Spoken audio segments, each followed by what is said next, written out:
this morning just after 8 o'clock. Yaël Ossowski from the Consumer Choice Center also joins us this morning during the second hour of the show. Yaël is all about giving Americans choices, the freedom to choose, whether that be through the way our healthcare system works, whether that be through the products we buy and consume. He's a true believer of that, and he is a true believer that we are most free when government is out of the way. And this morning, we're going to talk about some of the bigger consumer brands in our culture and the way in which they've gone about kind of politicizing some of their products, Nike being one of them because of, well, a Betsy Ross-style sneaker was offensive to Colin Kaepernick. AT&T is also now being blasted by the LGBTQ community and advocates for gay rights. And we'll talk about the politicization of everything in our country and how when things become political, the usual consumer versus company relationship gets distorted. People want free trade. They want cheap goods. They want high quality. They don't want a political confirmation from the companies they buy from. That's going to be the topic du jour with Yaël Ossowski of the Consumer Choice Center. And to round out our Joe Catenacci. Cruising through the second hour of the show, we thank our friend Chad Adams for joining us in the last couple of segments to talk all things North Carolina politics. And to take this a step further, our friend Yaël Ossowski from the Consumer Choice Center joins us this morning. Yaël, as part of his job, of course, is all about giving Americans choices, the freedom to choose, whether that be through our healthcare system works, whether that be through the products that we buy and consume. A true believer that we are most free when government is out of the way. Yaël Ossowski on the phone line with us from the Consumer Choice Center. Yaël, it's great to have you on. I know you're kind of vacationing right now, just in South Carolina, but happy to have you on the program here again this morning. Yes, sir, but our work never stops, and that's why it's important to be able to connect with you and our listeners. No question. And with that said, I saw a tweet that you put out yesterday, and I was like, perfect topic for today. And with that being said, as we move through 2019 in this ever-changing world, trying to navigate ourselves and how we can still put our interests and wants and needs first ahead of that all-powerful government or the all-powerful corporations and brands that run much of the world. The politicization of, well, everything in our lives is getting tiresome at best, I would say, for many millions of Americans that have tuned out the cable news networks, have tuned out the day-to-day Donald Trump following, and for the most part, I think Americans are just burnt out on the fact that everything that we talk about some way gets transformed into the world of politics. Yeah, and I think it's something to where everyone who pays attention to the news and follows this stuff. I mean, you and I, we have a deep interest in it. We follow it. We try to comment. We try to provide any kind of good commentary or perhaps some kind of advice on how to change things. But the thing to realize is that most of society and most people that we see whenever we go out on our daily walks or whenever we go to the store, most people are not attuned to the same political realities that we are. You only have 20% of the country that really identifies themselves as kind of liberal Democrats, 20% that identifies themselves as conservative Republicans. The rest are kind of moderate. These are people who every election cycle, it actually takes time for them to consider what kind of politicians they're going to follow or who they're going to donate money to or who they're going to vote for. And that's why a lot of the policies that are discussed at some of the debates or some of the things that are brought up in the political context are really important because most of these people are not paying attention. But I think that's a good thing about our American society is that we don't have to pay attention to everything that's happening in politics because we have a great constitution and we have a way that we're allowed to go about our business. We're able to freely choose so many services and things in our lives, and we don't have to wait for the next order that comes down the Federal Register to really consider what kind of rice we need to buy at the store or what kind of electronics that we need to buy. However, we kind of see this trend where that's changing more and more, and people are actually trying to petition companies specifically to become way more politically active. And it seems everywhere you look, going to the store, buying a product, swiping your card, everything is almost now a political engagement. Everything becomes about who did this company support. We saw the big thing with Chick-fil-A some years ago. We're seeing the fallout now with Nike. And there's a recent New York Times article looking at Republicans that many corporations have given money to, granted, they give money to all political parties and stripes, but then people being criticized, those companies specifically, because they've given to, let's say, Republican politicians who have had stances against gay marriage or LGBT rights in the past. So this is something that I think is very pervasive.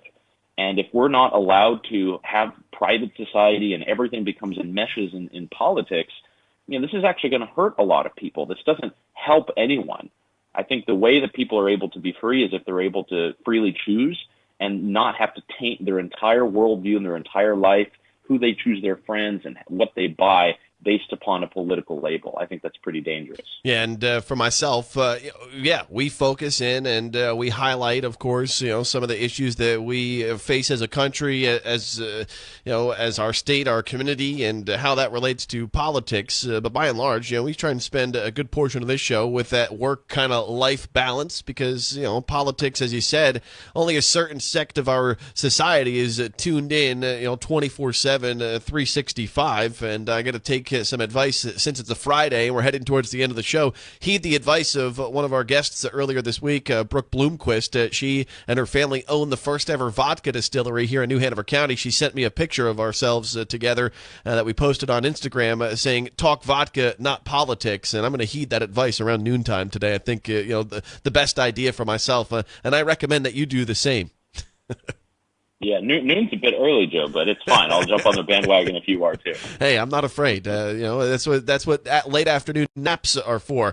Yaël Ossowski from the Consumer Choice Center joins us here this morning. All right, well, we talk about Nike, for instance, and some of these other corporations that have hired spokespeople who have taken political views and have become activists, so to sort. And the big news from Nike, of course, leading up to the 4th of July, was their decision to pull a Betsy Ross-inspired sneaker that featured her American flag, of course, the historic flag with the circle of stars on it. And, they pulled it off the shelves because of, Colin Kaepernick. And that goes to your point that now more and more companies, are kind of identifying with the people or the politics that they support, putting faces on there.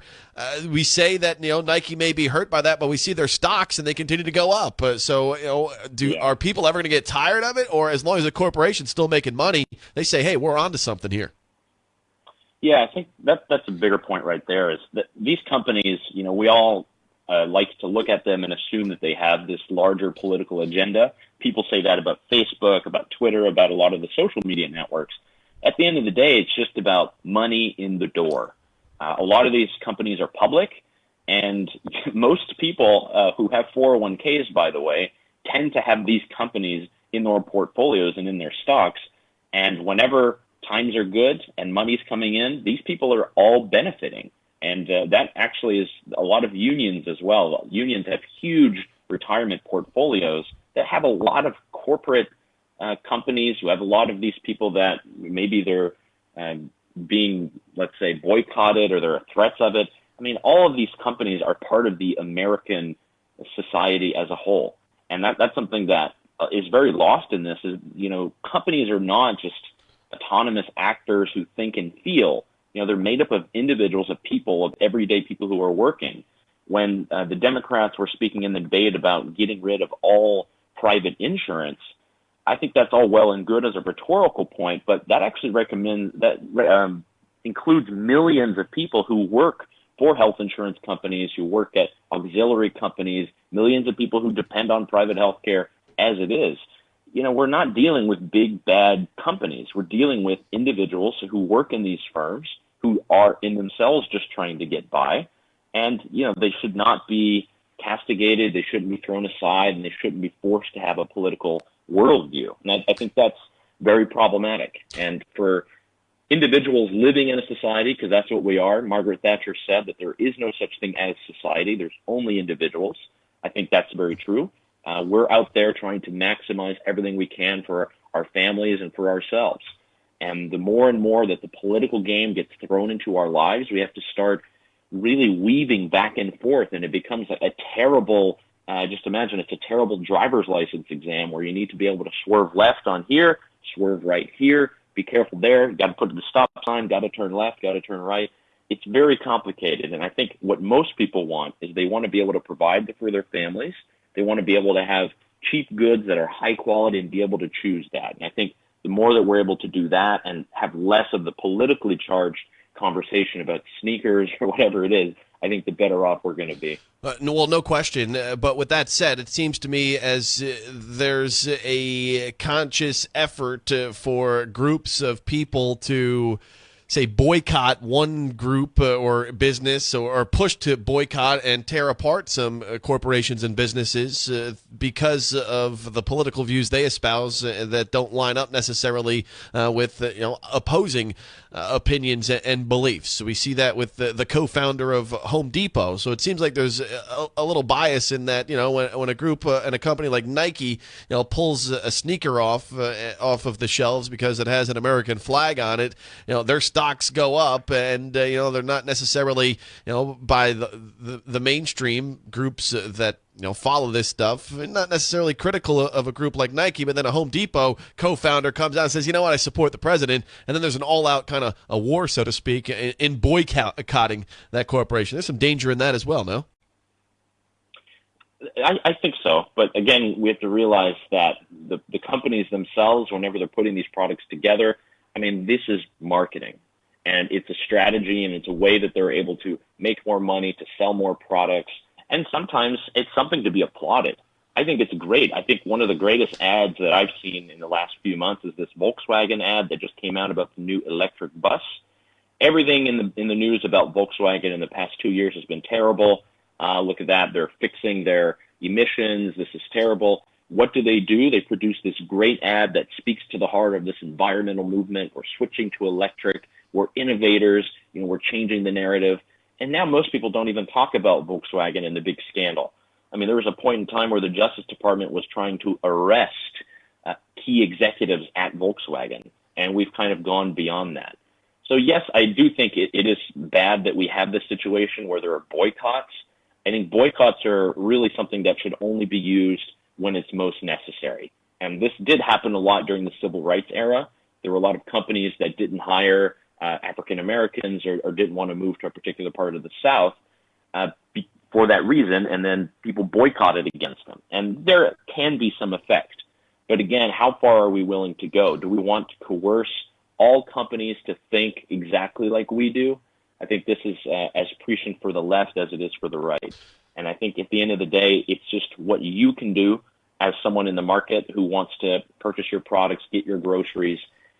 If you're going to have to ask whenever you pick up that box of milk or whatever it might be, what is the political inclination of the CEO of this company? We're in a bad spot. It's not, as Adam Smith said, it's not from the benevolence of the baker or the butcher that we have our food on the table. It's because it's in their self-interest to put the cows together, to get the meat and slaughter it and sell it to us, and they make a profit, and we make a profit by having a great meal. And I think if we think more about this and about how everyone can benefit, then I think we're going to resort less to these boycotts that are really not based in anything that we should be concerned about. It gets stirred up a lot, through social media and the media outlets. So is that a way that people can get away from the politicization of everything? Is just step away from some of these outlets, like a social media, or following the words of the Apple co-founder, Steve Wozniak, recommended that most people get off Facebook this week, saying, "Hey, go enjoy your lives, go do something else, and find fun and happiness outside of the world of technology." And it's a great innovation, of course, but in times many people can argue that it's tearing apart kind of the heartstrings of our culture and guiding people in a way in which we do politicize everything, because that's what we see, whether that be through a Facebook or through the news media on the day-to-day basis. Is that the recommendation? Maybe stay away from some of these outlets that can lend your interests to making everything about politics? I think it depends what you're following, who you're following, what you're tweeting and writing about, or what you're involved in. I think everyone's got interests. Some people like to play squash or tennis, or they're really into home brewing. There's so many communities out there, and that's actually why everyone was so excited about pages like MySpace and Facebook in the beginning, is because you were able to connect with people who liked what you liked all around the world. There are Facebook groups that I'm a part of, in which, we talk about great stuff that I'm interested in, squash tournaments and the like. Everyone has this ability. There's a reason that Alexis de Tocqueville, who was the great political thinker, the Frenchman, came to the 1800s to the United States and says, wow, this model that they have is amazing because they have civil society.